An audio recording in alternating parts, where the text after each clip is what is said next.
Movies. Movies have always been simultaneously a business and an art form. To try to separate the two is like trying to pick the nuts out of crunchy peanut butter. Movies and the people that make them prove time and time again that you can find a happy marriage between the two, making thought provoking pieces of art and collectively relatable products at the same time.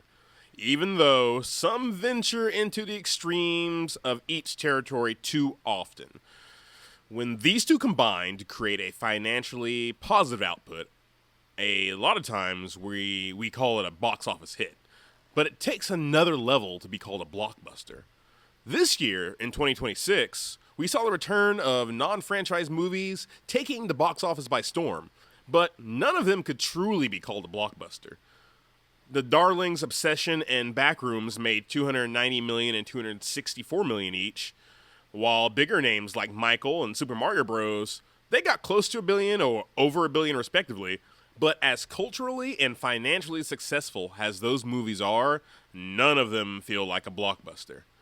In fact, it seems over the past decade and a half or so, the blockbuster, and specifically the summer blockbuster, has faded into somewhat of a strange place.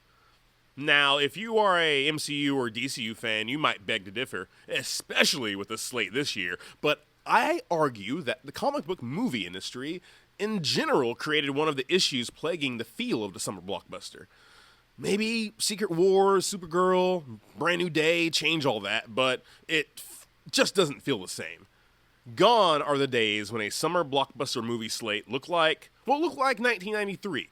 Cliffhanger, Jurassic Park, Last Action Hero, The Fugitive, 4 movies with either big stars or big concepts, while not all original IPs are not conceived with the idea of extending or creating a universe. They are contained stories in very different genres, well, maybe besides Jurassic Park, than we would see make the big bucks today. So to figure out how the summer blockbuster can be resurrected by The Odyssey and other movies this year, we have to look back at how movies got to this point, what happened that caused this dip, and then we can discuss the future of the summer blockbuster. My name is Chris, and this is part 1 of Zaboys Getting Deep.